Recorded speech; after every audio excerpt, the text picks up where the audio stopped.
Bienvenidos al doctor en Historia del Arte Ricardo Stavridis, quien cuenta con estudios realizados en la Universidad de San Marcos, en la Universidad de Sevilla, en la Universidad de Madrid y en la Escuela Nacional de Bellas Artes del Perú, entre otros. El doctor Stavridis es profesor principal de la Universidad Nacional Mayor de San Marcos, donde también ha sido director del Museo de Arte, director de la Escuela Profesional de Arte y director de la Escuela Profesional de Conservación y Restauración. Actualmente es miembro honorario del Instituto de Investigaciones Museológicas y Artísticas de la Universidad Ricardo Palma. Entre sus libros destaca El grabado en Lima Virreinal, documento histórico y artístico, siglos XVI al XIX. Es importante mencionar que en el marco del centenario de la fundación de la Escuela Nacional Superior Autónoma de Bellas Artes, fue condecorado con la medalla de honor Daniel Hernández. Bienvenido, doctor. Adelante. Gracias. Buenas noches con todos. En principio, deseo destacar la importante exposición que hay abajo y que da lugar a esta conferencia. El tipo de temas del Antiguo Testamento no son tan comunes dentro de la pintura virreinal. Por ello, esta serie, que se supone son 20 lienzos, de los cuales ven ustedes abajo en la exposición 7. Los otros 13 todavía no aparecen. Han sido robados de la iglesia de Guanahoyo, en Huancayo. Estos que están en exhibición han sido recuperados, o sea, falta todavía recuperar 13 lienzos de este conjunto tan importante de escenas del Génesis, ¿no? En la pintura virreinal, como creo que la mayoría debe saber, los temas eran condicionados por la evangelización. El tema pictórico que se encargaban a los artistas era para evangelizar a la población, con ello tratando de superar los problemas del idioma o los problemas de los dogmas difíciles de explicar a veces a los naturales. Entonces tenemos que hay que ver la pintura virreinal desde un inicio no como una obra de arte para colgarle en una pared, en esa época al menos, ¿no? Sino como un medio para llegar, para educar, para evangelizar a los naturales de acá en tierras del Perú. En teniendo por premisa ello, hay que tomar en consideración que algunos historiadores, ya creo que se ha superado ello, trataban la pintura virreinal en forma peyorativa, ¿no? Como diciendo, son mera copia de grabados, no hay creación aquí. Y ello ya se ha echado por tierra, que si bien se usaron grabados, ¿no?, desde fechas muy tempranas como medios de inspiración guiados por los religiosos que le dedicaban a los indígenas, sobre todo a los pintores iniciales, ¿no?, los temas a desarrollar, hay que tomar en consideración, en principio, que el grabado es como un dibujo y es en blanco y negro. Entonces hay que apreciar la pintura, como combinación de colores, ¿no?, dentro de estas creaciones artísticas. Y otro punto a considerar para echar por tierra el uso de que por el uso de grabados hay que tratar la pintura virreinal en forma peyorativa es el hecho de que ya se ha demostrado que en Europa todos los grandes artistas han tenido como fuente de inspiración grabados, ¿no? Ya hace algunos años tuve la oportunidad de ver un libro de Benito Navarrete Prieto, un doctor en Historia del Arte, graduado en la Universidad de Sevilla, cuya tesis doctoral giró en torno a ello, a demostrar la gran cantidad de grabados que fueron usados por Zurbarán, por Rivera, por todos los principales pintores de España, ¿no? Entonces no es exclusividad el uso de grabados en los pintores virreinales. También usaron en España los grabados. Y también Rubens, por ejemplo, es el mejor pintor, al menos en mi opinión, me gusta mucho su pintura. Rubens, el más representativo pintor del barroco flamenco. Si seguimos la formación de Rubens o las primeras obras, tenemos que ver el tiempo que él pasa en Italia al servicio del duque de Mantua, la cantidad de obras de diferentes etapas del 480, del Alto Renacimiento, del Manierismo, que van a servirle como medio de estudio, copia varias obras, y se ven en obras futuras de primero como estudiándolas, copia, ¿no? De Leonardo, La Última Cena, de Miguel Ángel, la Batalla de los Centauros, en fin, de Leonardo también conocemos la Batalla de Anghiari, gracias a él. En fin, se ha demostrado que Rubens también se inspiró, tomó en consideración pintura, y por ello no lo desmerece, ¿no? Todos los artistas tienen influencias de otros artistas, pero al crear algo nuevo o un resultado que puede ser de repente de varias fuentes, hay que considerarlo ya como una nueva creación. Bien, vamos a ver, no sé si se pueda, a ver, avanzamos acá.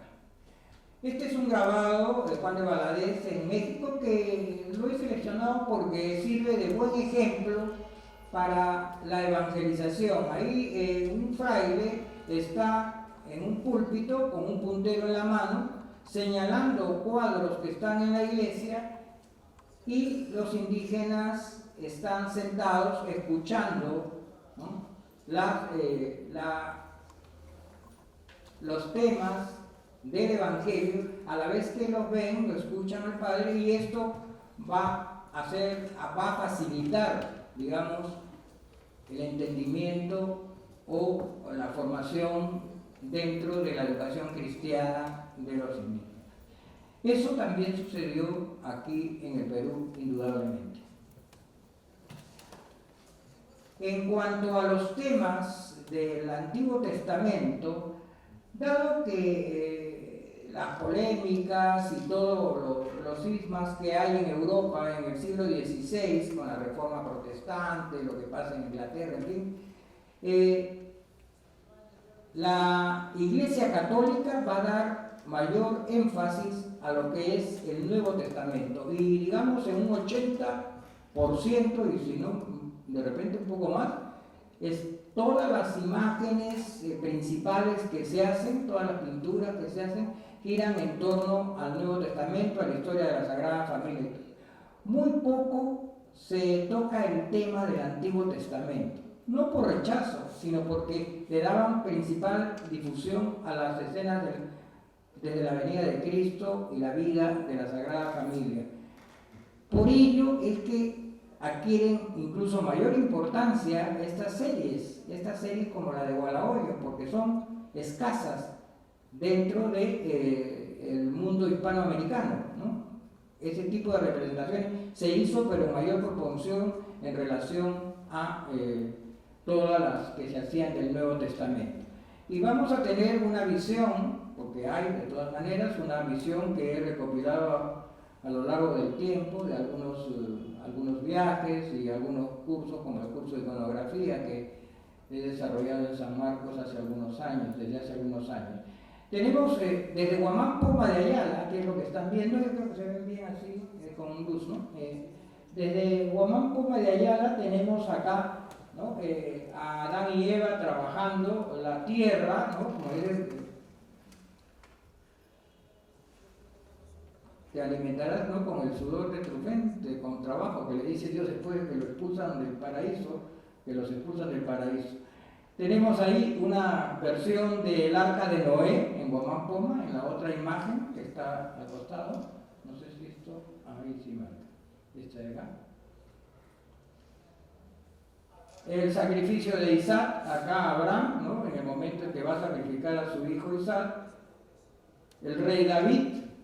Estarían dentro de imágenes tempranas, de comienzos del siglo XVII, y las que sí se difundieron y fueron de toda época, digamos, del Antiguo y del Nuevo Testamento, fueron las imágenes que nos llegaron de Flandes. Tenemos Esta es una publicación, ¿no?, de la creación, la historia temprana del hombre, ¿no?, 1607-1608, son basados en grabados de Vierix, que fue una familia de grabadores que ilustraron obras muy importantes, como la obra del Padre Nadal, entre otras, de este jesuita, y de otros estudiosos de la época, sobre todo los jesuitas, los que se encargaron de difundir más todos estos grabados por Hispanoamérica. 1607, 1608, como les digo, es esta publicación que nos trae varios grabados que fueron usados en aquellos cuadros que forman parte de la serie de Gualahoyo. Miren, acá tienen ustedes algunos de los que todavía no se han encontrado, ¿no?, los que han sido robados y tienen su fuente grabada al costado, ¿no?, cuando separa a Dios la luz de las tinieblas, cuando va creando los océanos, en fin, la tierra, la creación ¿no?, de la naturaleza, la creación del sol, la luna y las estrellas, y tienen fuentes grabadas en Vierix, ¿no?, como hemos visto en ese libro mostrado anteriormente. En algunos casos ustedes dirán, bueno, acá me parece como que está al revés. Hay algunos grabados, y eso era común, y ha traído muchas confusiones. En tiempos pasados, yo creo que ahora ya no, ya está claro. Por ejemplo, se habla de cuando encuentran una pintura que tiene un tema de Rubens, por ejemplo, ¿no?, y está exacta en la misma posición que la vemos en la pintura original de Rubens en Amberes, dice, esto es un Rubens, ¿no?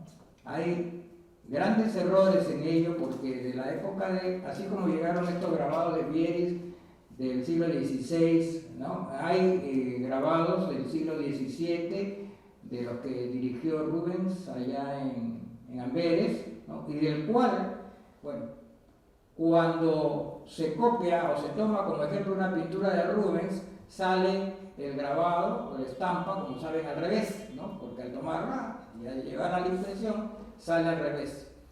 Pero a veces de esa estampa se hace copia y volvía a estar al derecho, y entonces eso traía confusiones o trajo confusiones. No, si es igual, está en la misma posición que la de Rubens, esa tiene que ser de escuela flamenca, y han habido muchas discusiones al respecto. Por eso es que, miren ustedes, en esta, acá abajo, podrán ver la posición de Dios creador, está a la inversa, en algunos casos, a la estampa. En esta también se ve lo mismo, está a la inversa, ¿no?, pero es un grabado original, ¿no?, y el pintor anónimo que hizo la serie Gualahoyo indudablemente tuvo como referencia toda la serie de grabados en diferentes versiones que llegaron de Amberes, ¿no?, porque no fue solamente una versión, hay varias versiones de grabados que llegaron de Amberes.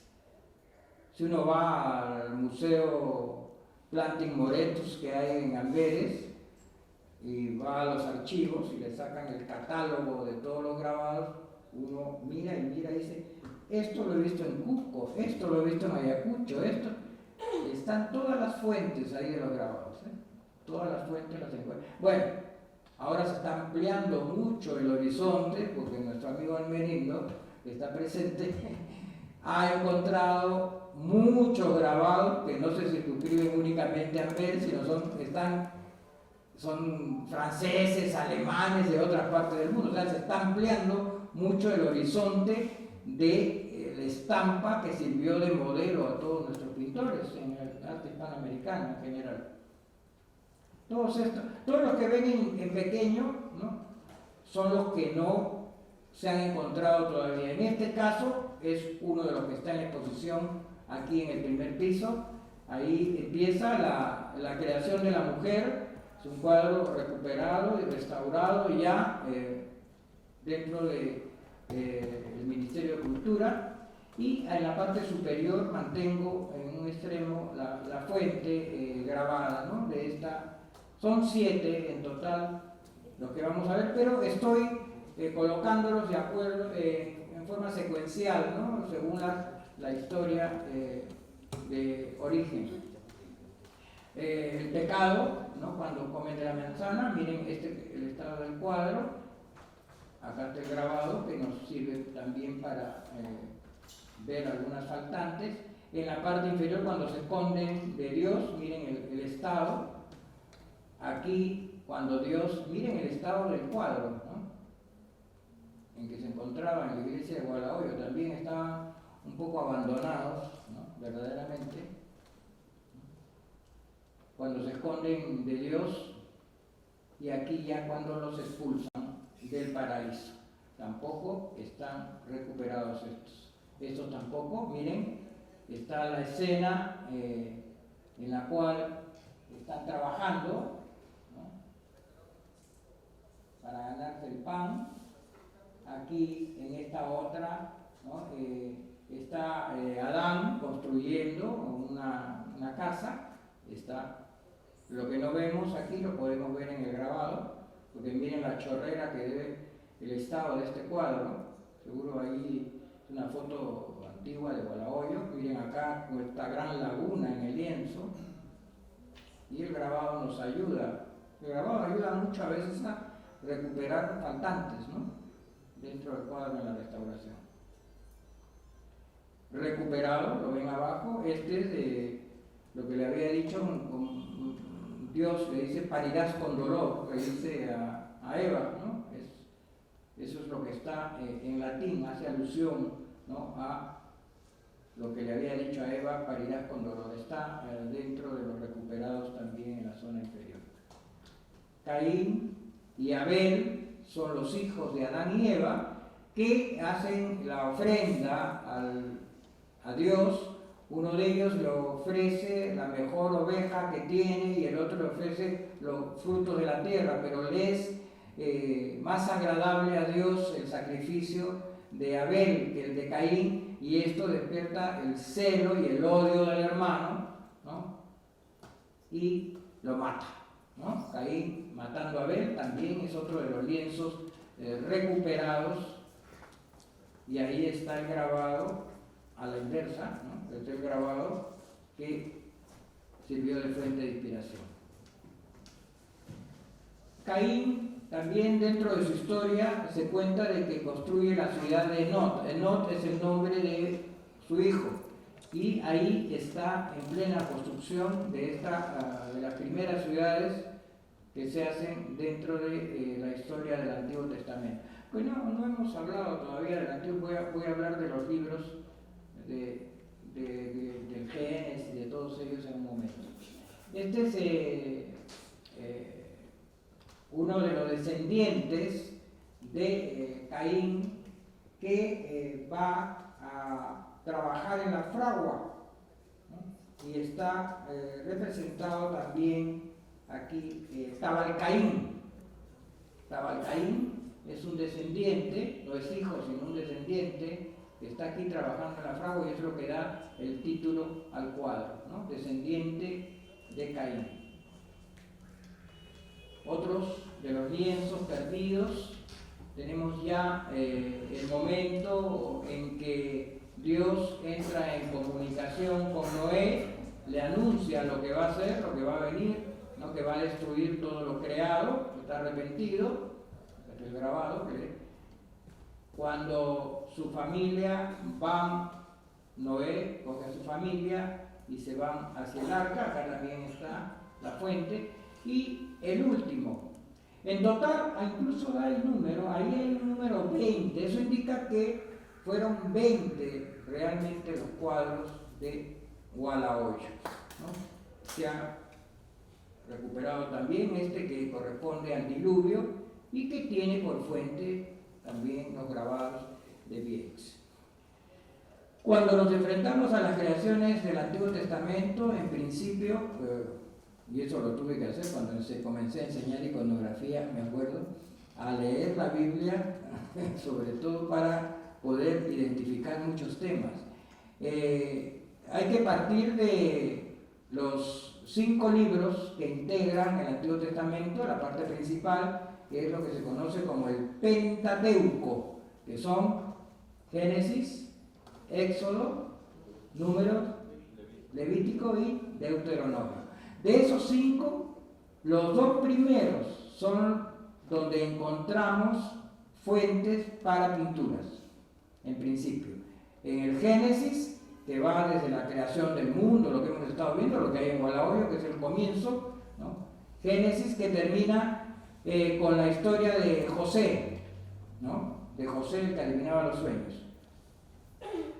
Después comienza el Éxodo con Moisés, cuando saca a los hebreos de Egipto, ¿no? Toda la historia de Moisés está relatada en esta parte.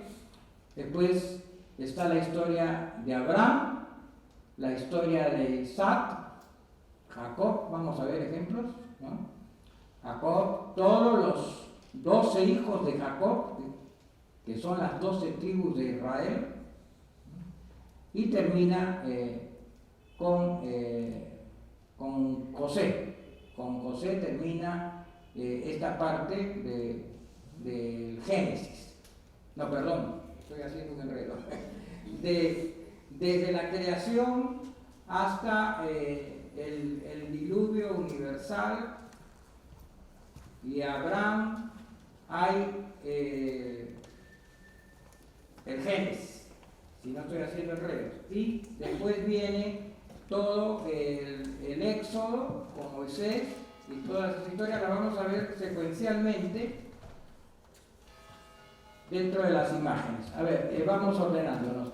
Otras escenas de la creación, aparte de las de Gualahoyo, que son las más completas, las encontramos en Santa Catalina de Arequipa, donde existen 2 lienzos, que son los que están viendo. Esta es una fotografía antigua, donde todavía las desnudeces de Adán y Eva están cubiertas por las madres, o sea, fueron, al parecer, hay que cubrir las desnudeces, ¿no? Y miren, Adán y Eva en el paraíso con túnicas, están cubiertos con túnicas, ¿no? El pudor de las madres, un convento de monjas en Arequipa cubrió, pero después de la restauración ya salieron todos los repintes, como ven ustedes, en los 2 lienzos.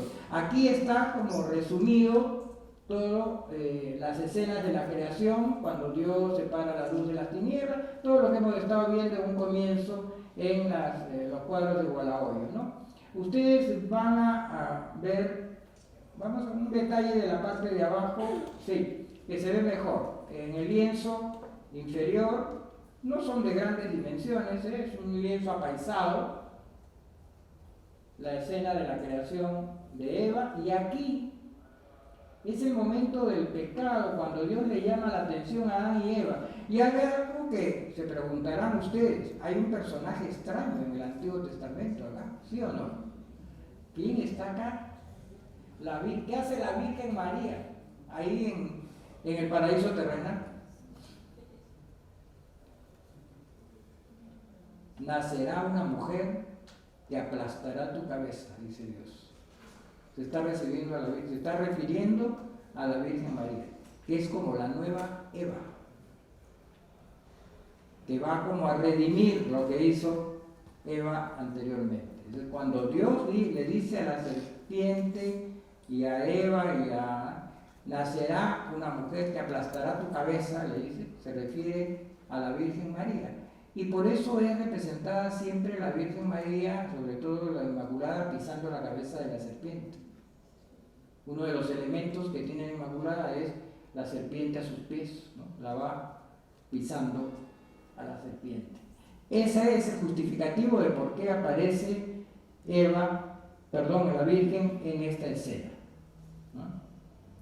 Son pocas, como les digo. Hay otras aquí en la Capilla Villegas, no sé si la conocen, en la iglesia de la Merced. Tenemos en las pechinas de la capilla del Capitán Villegas escenas del Génesis, ¿no? Está la creación de Adán y Eva, está el pecado original, la expulsión del paraíso, y también está Caín matando a Abel.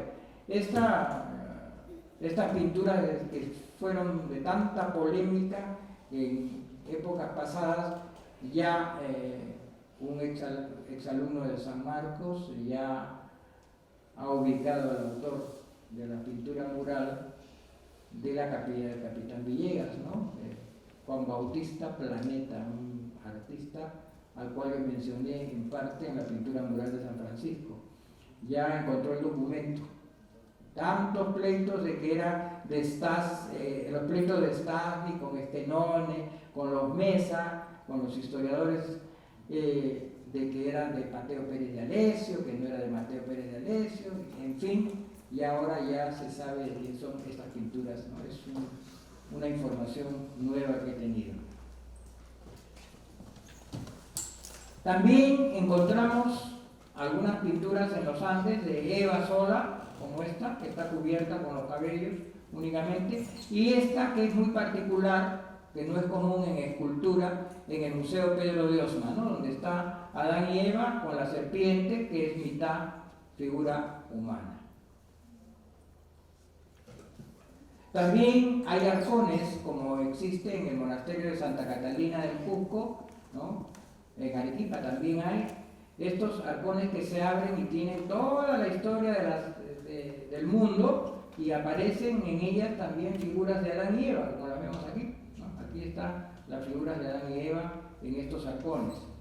En Huaro, miren ustedes, acá está la Virgen pisando a la serpiente, como les decía, en el momento que es coronada por la Santísima Trinidad, y aquí en pequeño vemos escenas del paraíso terrenal donde están Adán y Eva, siempre relacionadas con la Virgen. En tapices no están ausentes los temas del Génesis. Aquí la creación de la mujer, en este tapiz, y en este otro el pecado original. Estos, si no mal recuerdo, están en colección privada, ¿sí? Están en colección privada. Este también está en, si no mal recuerdo, la colección de la Silvia Barbosa. Es, no, el padre, el clero, miren, lean lo que dice en la parte inferior, ¿no? Está, creo en Dios Padre Todopoderoso, Creador del cielo y de la tierra. Es un lienzo evangelizador, ¿verdad? Que está el texto y está la imagen, ¿no? Para educar al indígena. Otra vez el Arca de Noé, esta está en una colección privada en Estados Unidos, creo, ¿no? Y la fuente grabada. Pintura cusqueña, desconocida en el extranjero, de tanto que ha salido. Y pasamos a la historia de Abraham. Abraham no tenía hijos, ¿no? Y eran muy mayores ya con su esposa. Y él va a tener hijos, un hijo primero con su esclava, porque a veces, bueno, en esos tiempos, ¿no? A ver si hablamos de machismo y feminismo, en esos tiempos eran terribles, ¿no? La mujer a veces decía, dame hijos a través de mi esclava, y le daba la esclava al esposo, pero lo consideraba como sus hijos, dame hijos a través de mi esclava. Y él con la esclava Agar, Abraham tiene a Ismael, y de ahí vienen todos los ismaelitas que mencionan en la Biblia, con la esclava Agar. Pero después Dios le va a conceder que salga encinta su esposa, ¿no? Y que tengan a Isaac. Este Isaac ya crecido, Dios se lo pide en sacrificio a Abraham. Y entonces el tema más común de la historia de Abraham es el sacrificio de Isaac, ¿no? Cuando está amarrado y lo va a matar, y en ese momento aparece un ángel y le detiene la mano a Abraham y le dice, solamente era una prueba, una pruebita de tu obediencia a Dios, de que eres capaz de sacrificar a tu único hijo porque te lo ha pedido Dios. Entonces ese es un tema muy recurrente, no como una historia completa, sino como representaciones aisladas. El sacrificio de Isaac es muy común. Y aparte hay otro tema, le pongo en principio una pintura de Rubens, después vamos a ver a continuación una de acá, que es esta escena donde Abraham entrega los trofeos de guerra al sumo sacerdote y él le da pan y vino. Y es tomado, esta escena es tomada como una prefiguración eucarística. Y no solamente lo hace Rubens, le he mostrado la de Rubens porque también la tenemos en el Perú, en la iglesia de Tinta. Este cuadro es de la iglesia de Tinta, ¿no?, en la zona andina, donde Abraham está con el sumo sacerdote Melquisedec. Es Abraham y Melquisedec, ¿no? En el momento ese es lo mismo, pero miren el tipo de pintura, ¿no?, es el que se hace en Cusco dentro del siglo XVII sobre todo. Bien, y empezamos una serie que es también única, pero para suerte no ha corrido la misma suerte de la serie de Gualahoyo. Es una serie muy custodiada, al menos yo no he entrado al nuevo convento de las Madres de la Concepción, que antes estaban acá en la avenida Bancay.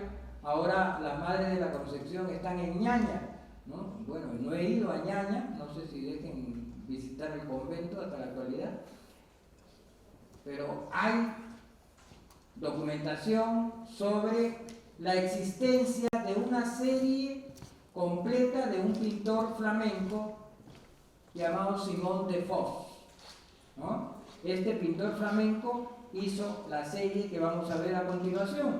Empieza aquí, en otro momento de la vida de Abraham, que es cuando se le presentan los tres ángeles que están camino a destruir Sodoma, ¿no? Se le presentan, y esto es tomado es mencionado como la teofonía de Mambré por San Agustín. Es el que más toca este tema porque analiza como una representación muy temprana de la Santísima Trinidad. El hecho de que sean tres ángeles los que se le presentan a Abraham es una interpretación que se remonta a tiempo de San Agustín, la teofonía de Mambré. Aquí la esposa está detrás de la puerta, no sé si la logran ver ahí, a Sara está acá atrás. Abraham recibe, ¿no?, a los tres ángeles, le anuncian que va a ser padre y que están yendo a destruir Sodoma. Aquí viene lo que les hablaba, el sacrificio de Isaac, ¿no? Después de que tiene Abraham con su esposa, tienen este hijo, lo pide Dios en sacrificio. Pertenecen todos estos a la serie esa que conservan las Madres de la Concepción en Ñaña, de pintura flamenca del siglo XVII. Acá vemos otra donde Abraham tiene a Isaac. Isaac tiene dos hijos, Jacob y Esaú. El primogénito es Esaú, el mayor, y siempre el mayor era el que heredaba la corona o heredaba pues la jefatura de la tribu, de la familia, y Jacob era el preferido de la madre. Entonces hay ahí un engaño por un plato de lentejas, le roban la primogenitura a Esaú. Acá están los dos hermanos. Bueno, este es otro momento de la historia de Jacob. Él soñaba con una escalera donde subían y bajaban ángeles al cielo. Es una relación cielo-tierra, y vamos a ver que Jacob tenía, al parecer, una especial comunicación con Dios, ¿no? Esto se llama normalmente la escala de Jacob, ¿no?, o el sueño de Jacob. Algunos le llaman a este tema iconográfico, ¿no?, donde suben y bajan ángeles del cielo. Aquí está el momento en que engañan al padre.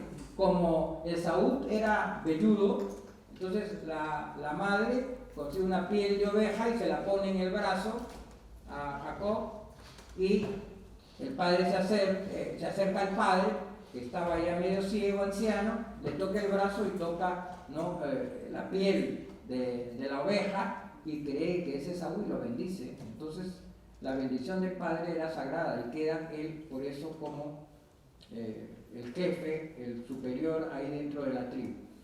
Jacob se va a buscar esposa a las tierras del tío Labán, aquí es donde llega. Es muy detallada, como ven, la serie esta de Simón de Foz es muy detallada, ¿no? Representa cada uno de los momentos.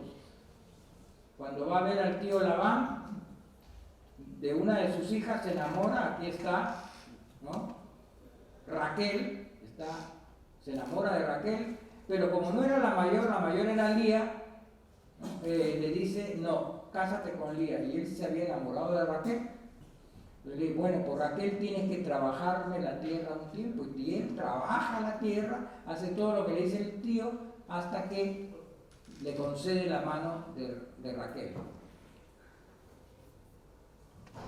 Aquí cuando hace ya termina la discordia con el hermano, Saúl lo perdona, el abrazo entre Jacob y Esaú dentro de esta serie. Cuando el padre bendice a sus hijos, Jacob bendice a los hijos que había tenido con Raquel. Ahora vamos a detenernos un momentito. Jacob se casa con Raquel, con la que le había... Pero en la noche de bodas, el padre mete en el tálamo nupcial a la hermana mayor, al día. Lo engañan. Y tiene el primer hijo, lo tiene con la hermana de la esposa. Ahí nace Rubén, el que profanó el tálamo nupcial, ¿no? Por eso se le representa a él con un cántaro roto. Cuando él está de pie, con un cántaro roto a los pies, es el que profanó.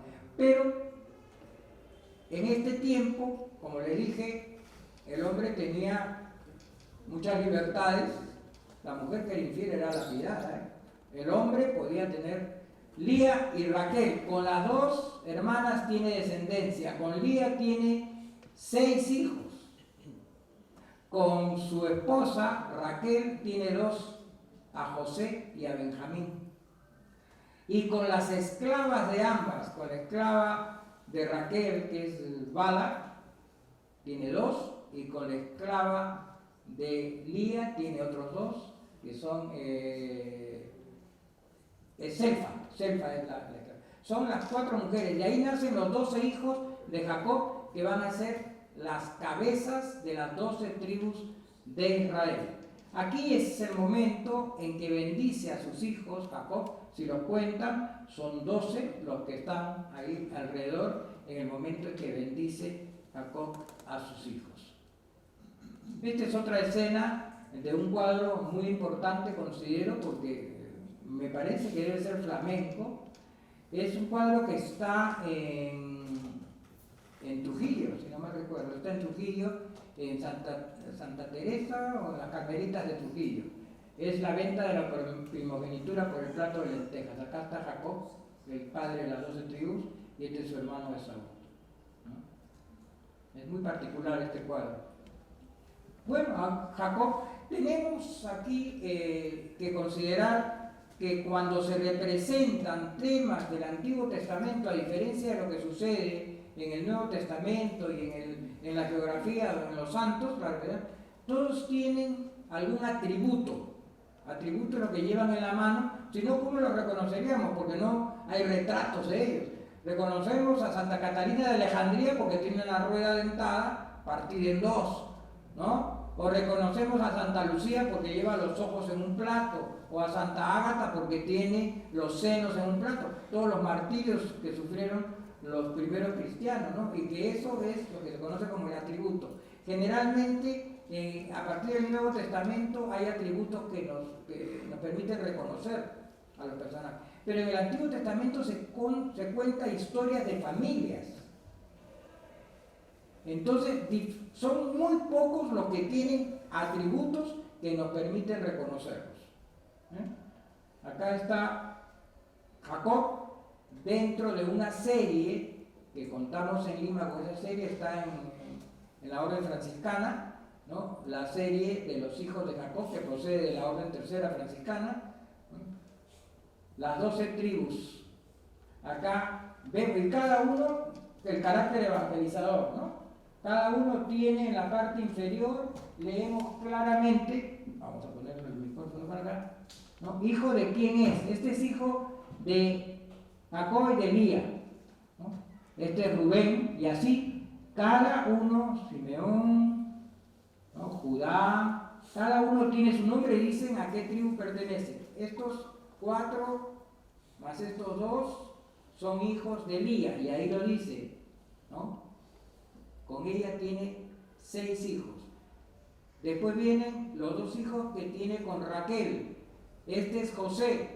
Deben haber escuchado hablar de repente del Antiguo Testamento. José es el de los sueños, el que interpreta los sueños del faraón, de las 7 vacas gordas, de las 7 vacas flacas, ¿no? Este es José.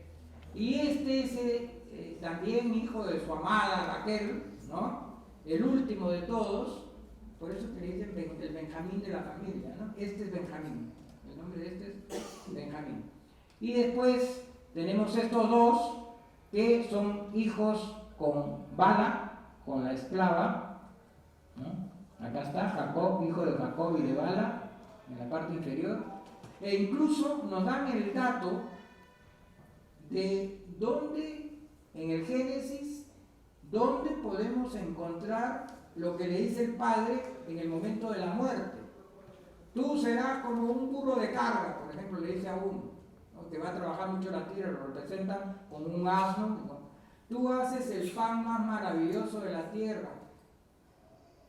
Y está con un pan en la representación y corresponde al nombre que menciona el cuadro. Entonces hay una referencia, todo tiene un carácter evangelizador. Y estos son los 2 hijos que tiene con Selfa, la esclava de Lía. Todos ellos van a entrar, como saben, en la historia por la puerta grande de Egipto. Y nos da pie para hablar de otra serie que tenemos en Lima, que nos cuenta toda la historia de los hijos, de esos 12 hijos de Jacob.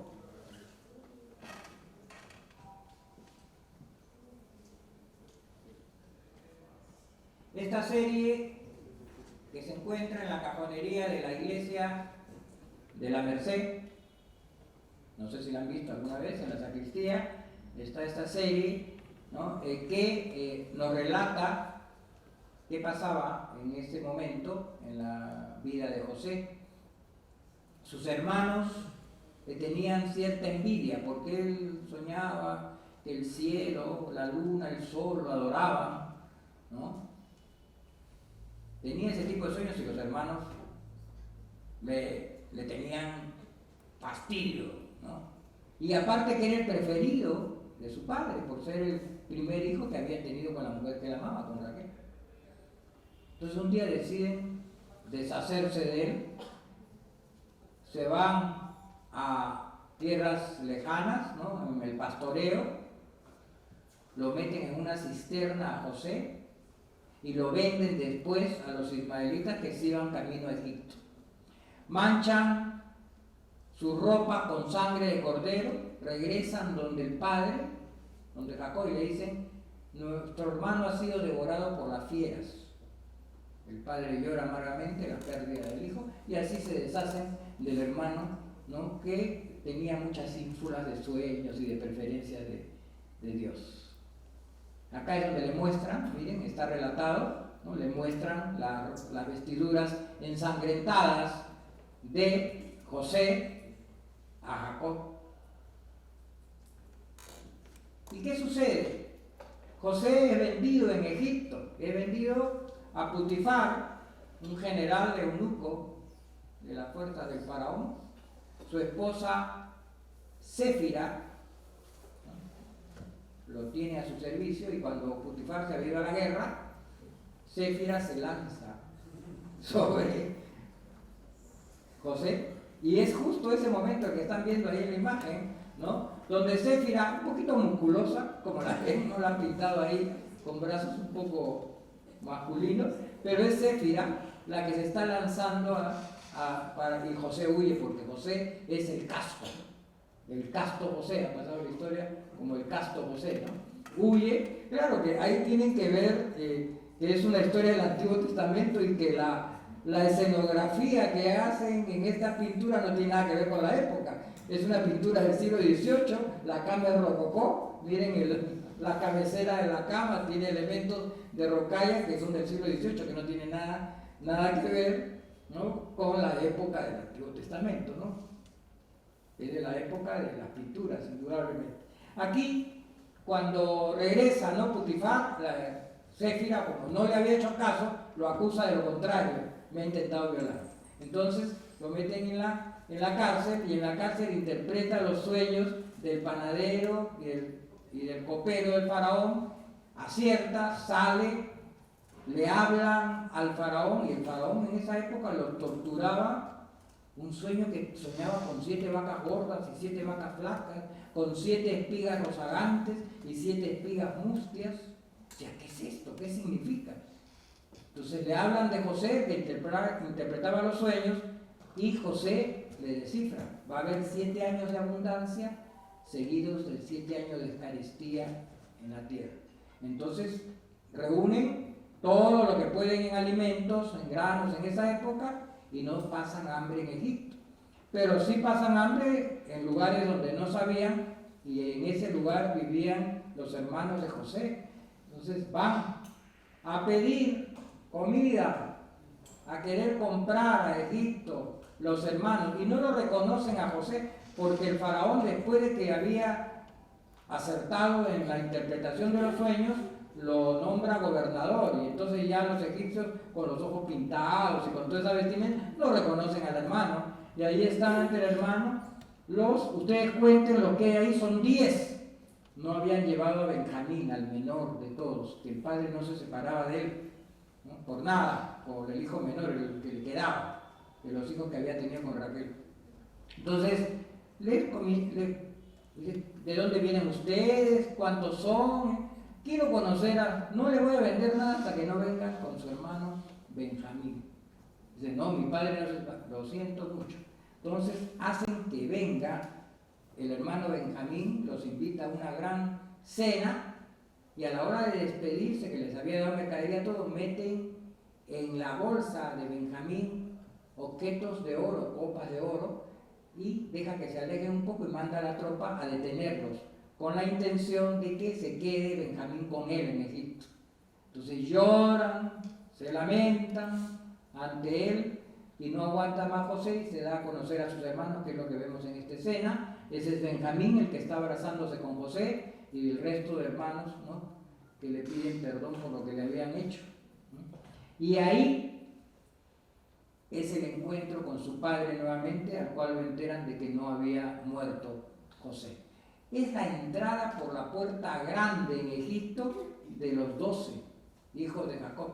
Esos 12 hijos de Jacob que tienen la multitud que vemos, claro que la hemos visto en película, todos en los 10 mandamientos, esa película que siempre la dan en Semana Santa, ¿no? Esa multitud que sale de Egipto, que saca a Moisés de Egipto, son los descendientes de estos 12 personajes bíblicos, ¿no? Los 12 hijos de Jacob, y empieza el éxodo. Ahí empieza el éxodo. Moisés, entre los atributos para reconocer a Moisés, yo no creo que hay problema.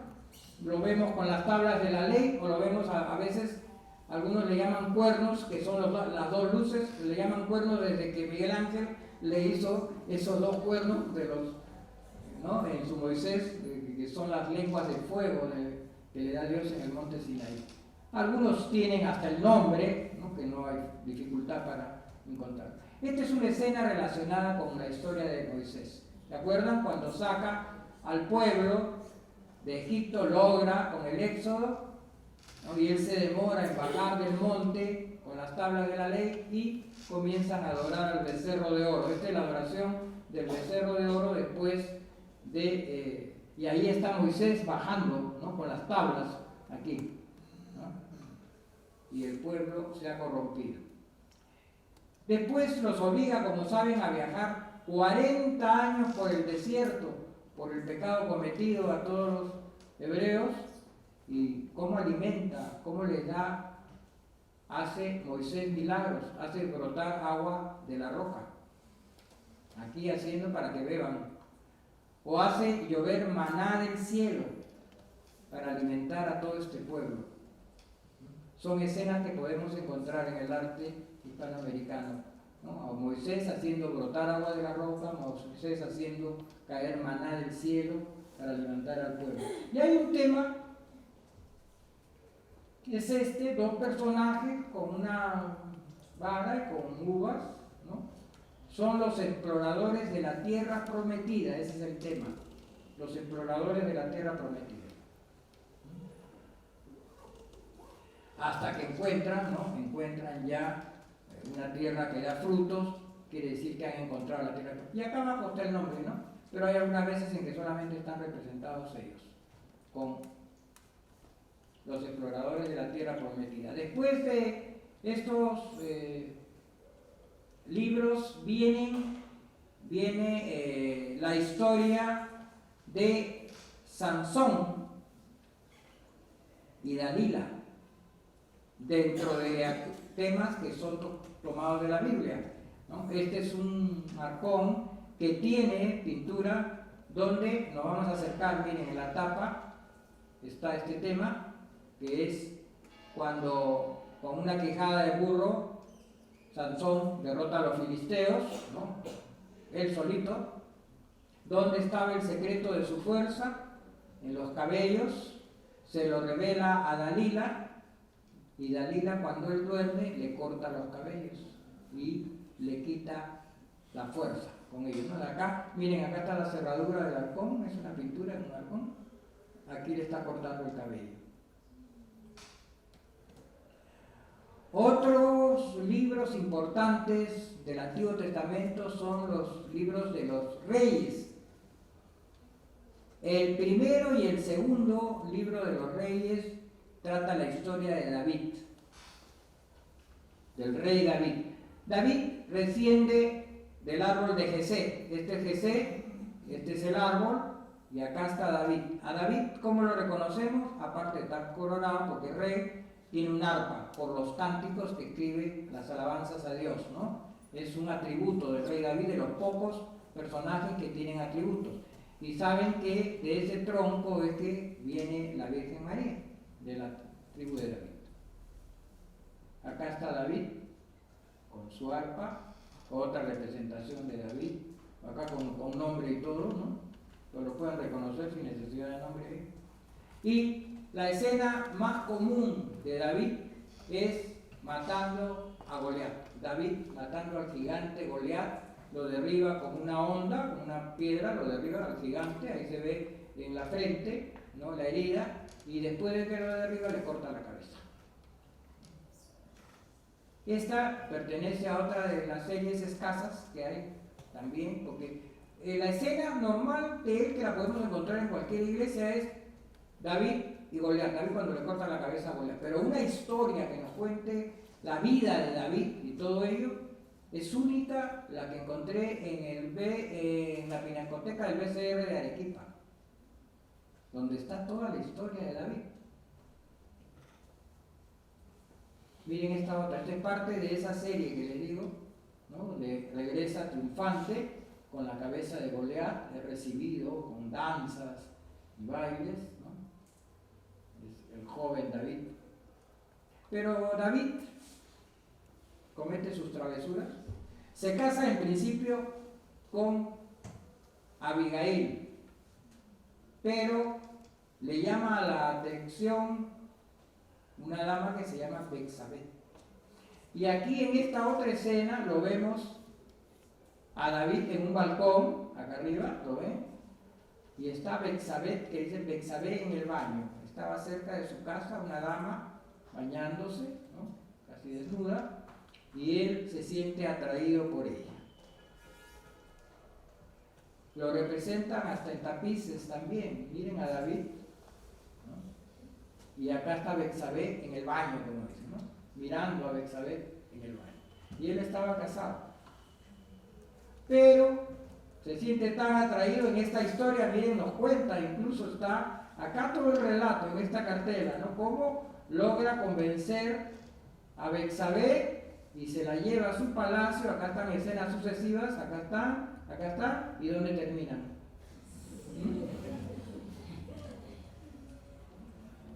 Lógico que Dios lo castiga al pueblo de David, ¿no? Está Natán, el profeta, está diciéndole que Dios está muy molesto con él.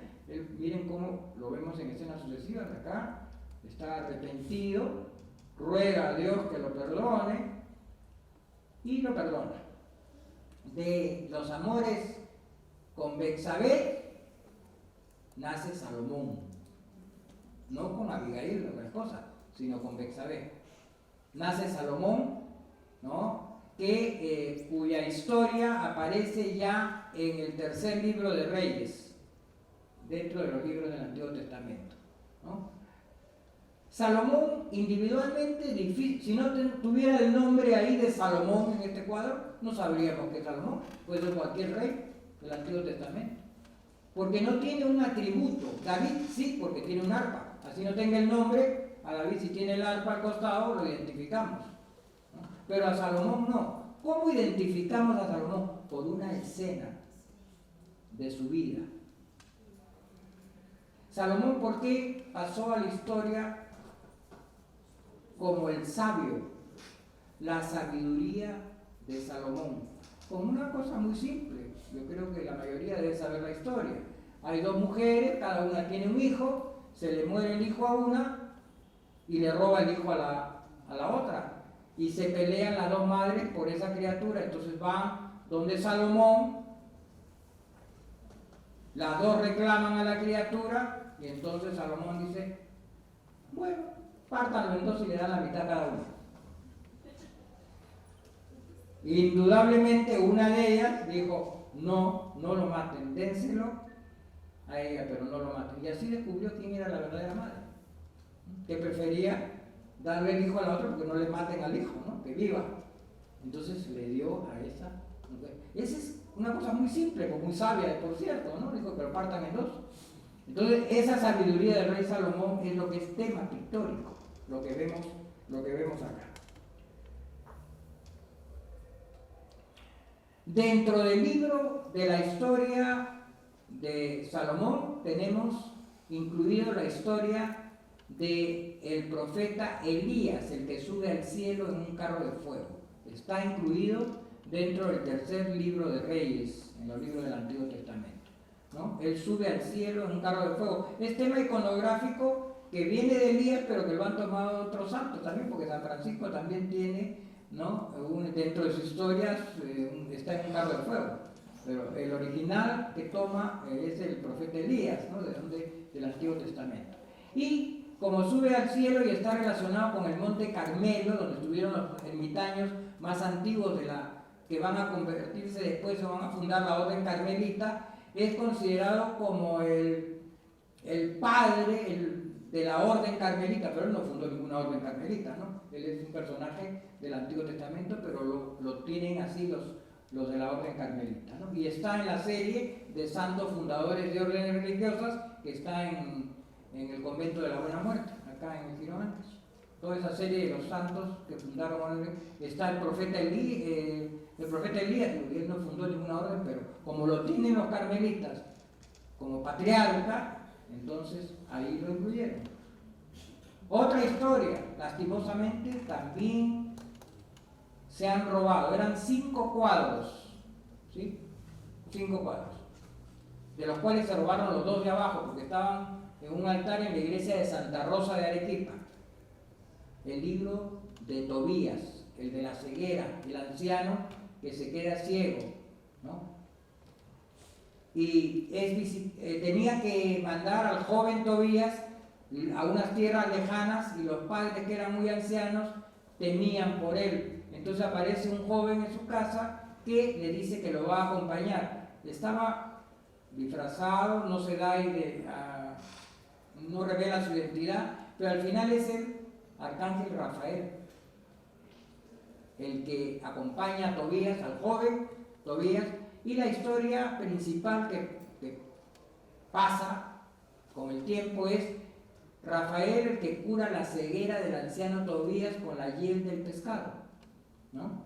Esa es la historia. Bueno, acá se cuenta toda la historia de la travesía y están ahí las cartelas que no nos vamos a poner a leer ahora, ¿no? Llegado el tiempo de la partida, ¿no? Entonces ahí nos cuentan, esos son lienzos que tienen su texto educador, porque si no ve uno y dice, ¿quién es esto? ¿Qué relatan acá? Entonces tenían esa misión.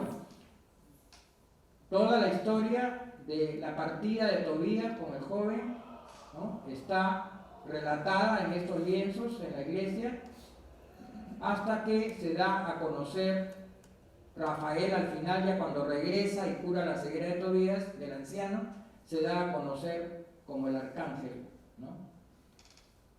El arcángel bien. Miren, esta es una foto tomada del inventario que hicimos hace muchos años de Arequipa. Así estaba, este es el retablo. Lo que acabamos de ver son este cuadro y este. Estos dos de abajo, si no me recuerdo, fueron los robados. Y han sido reemplazados por unos, pero muy malos. Unas copias, seguro han sacado las copias de estas fotos que teníamos nosotros en el inventario de cuando era el Instituto Nacional de Cultura, antes de ser del Ministerio, estoy hablando de hace muchos años atrás, ¿no? En base a eso hicieron copias y los incluyeron en el altar, pero son muy malas las copias de esos dos cuadros que se robaron. ¿A dónde estarán? A ver, Angelino, si los encuentras, que andas buscando. La historia de Tobías. Pasamos a otro libro que da lugar a un tema nada más.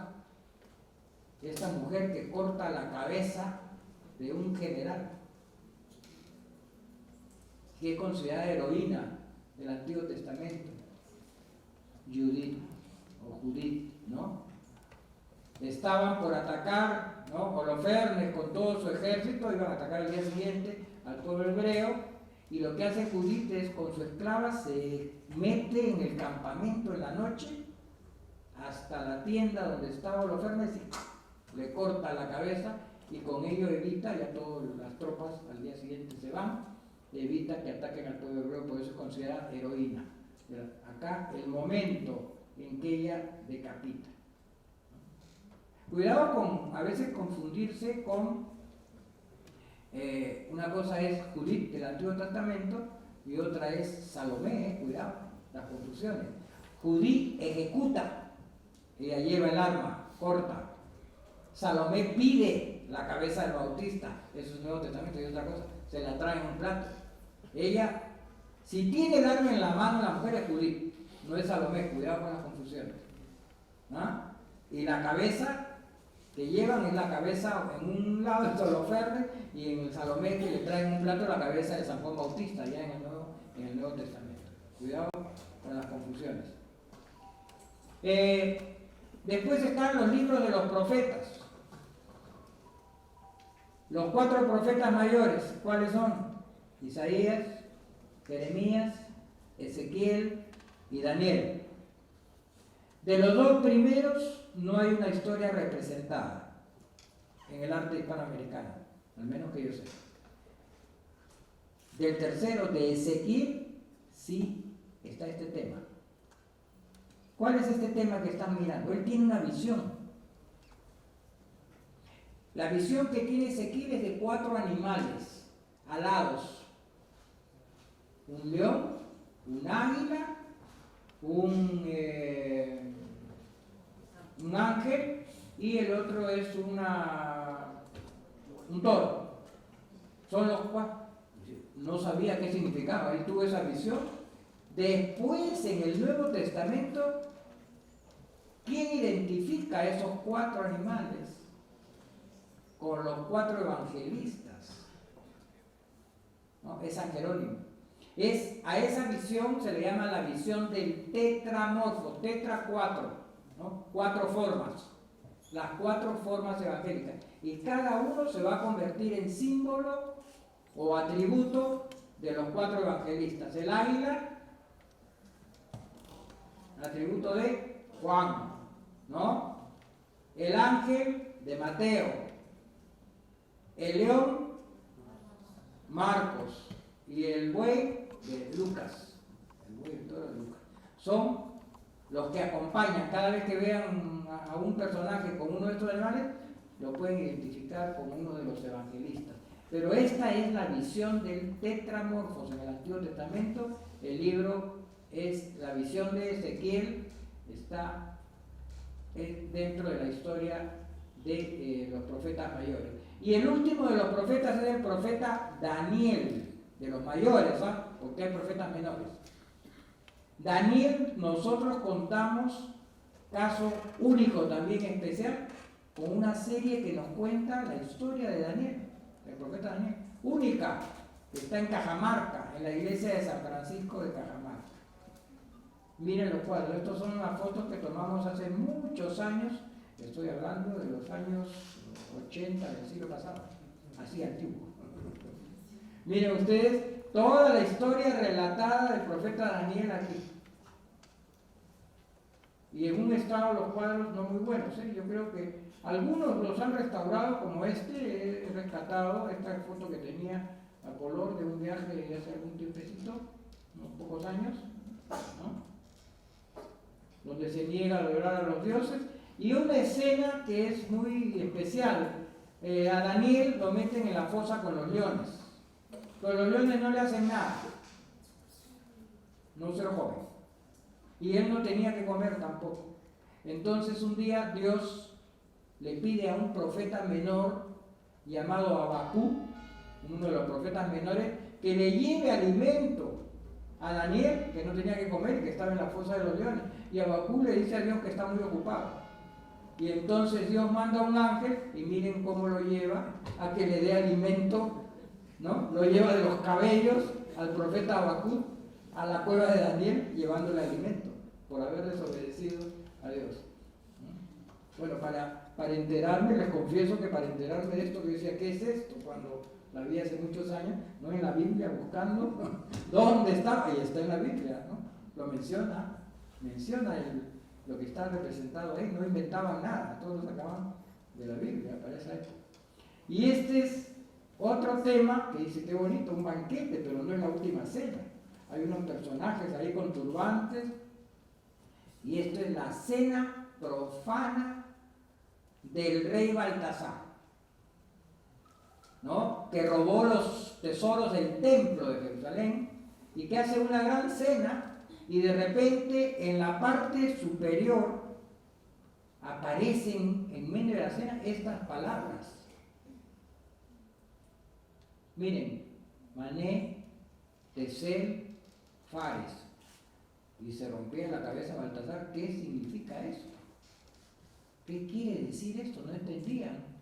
Manda a llamar al profeta Daniel, porque esta escena está relacionada, no aparece ahí en la escena de Daniel generalmente, pero está relacionada con él. Y vamos a ver qué significa, ¿no?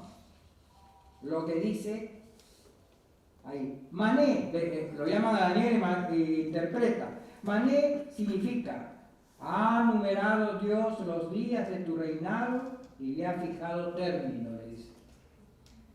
Tesel, ha sido pesado en la balanza y ha sido hallado falto. Y Fares, dividido ha sido tu reino y se ha dado a los medas y a los persas. Y todo ello sucede al día siguiente. Pierde su reino, es muerto, todo lo que le dice el profeta Daniel de esas palabras que habían aparecido en su banquete por haber profanado el templo de Jerusalén y haber robado los vasos sagrados y todo del templo. Este cuadro, muy bello, como se han dado cuenta, ¿no? Es un cuadro muy bueno, ¿no? Está en Arequipa, ¿no es cierto? En Arequipa, en Santa Teresa de Arequipa. Es muy bueno este cuadro. Otra historia que está relacionada con Daniel y que le encontramos en la Biblia, el tema donde se ve una mujer semidesnuda y dos ancianos que se lanzan encima de ella. Y uno ve esto y dice, ¿qué es esto? ¿Es un tema profano? No, es un tema bíblico. Es un tema bíblico. Se reunía el esposo de Susana en su casa con los ancianos. Y un día, al terminar las sesiones con los ancianos, los jueces, los ancianos, Dos de ellos se equivocan en la salida y se van a la parte de atrás de la casa, donde siempre Susana se acicalaba en una zona privada detrás de la casa. Y hay unos cuadros, por ejemplo, creo que Tintoretto es más prudente, los hace a los ancianos mirándola a través de las ramas, mirándolas nada más. Hay otros más audaces como Rubens, o este que es de la iglesia de Zurita, creo que el Cusco, donde ya los ancianos se han lanzado encima de Susana, ¿no? Ella se niega, indudablemente, por eso le llaman la casta Susana a este tema. Otros le llaman Susana y los viejos. Pero la casta Susana, porque ella era una mujer muy casta, ¿no? Pero en esa época, pues, la mujer infiel era lapidada. Entonces los ancianos, como se habían negado, van donde su esposo y le dicen: cuando nosotros sesionamos, en la parte de atrás de la casa, Susana recibe a un joven y te es infiel con el joven. Entonces Susana condenada a muerte, ¿no? ¿Qué hace? Su esposo la amaba, llama al profeta Daniel. Daniel llega y agarra a un anciano, lo mete en un cuarto y le dice: cuéntame cómo fue.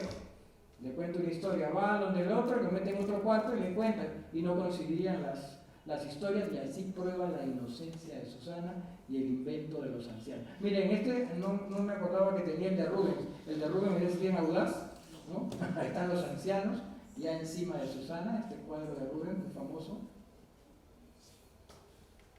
Y estos son parte de la serie del profeta Daniel, allá en Cajamarca. ¿Qué sucede con los ancianos? Miren, cuando se prueba la inocencia de Susana, acá está Daniel, se prueba, los ancianos son los que sufren la tortura que le iban a hacer a Susana. Esta es una serie única, yo no conozco otra en el Perú, ni en otro lugar de Hispanoamérica que yo sepa, y sin embargo está un poquito, no sé si está completamente. Yo fui a Cajamarca hará unos 3 o 4 años atrás, ¿no? Y no estaba recuperada la serie. Es de las series del Antiguo Testamento, de este resumen, ¿no? Que tenemos que salvar. Y lo último, para terminar, está el libro de Jonás. Jonás, aquel que es representado cuando lo devora una ballena, y saben que tiene una interpretación, porque permanece 3 días en el interior de la ballena y sale vivo, y es como una premonición de lo que va a ser la resurrección de Cristo al tercer día, ¿no? El profeta Jonás, que es el único de los menores, de los profetas menores, que sobresale con un tema iconográfico. Esa es la síntesis que le puedo dar de escenas del Antiguo Testamento. Gracias.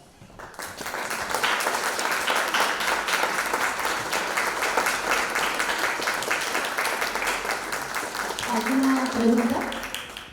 ¿Alguna pregunta?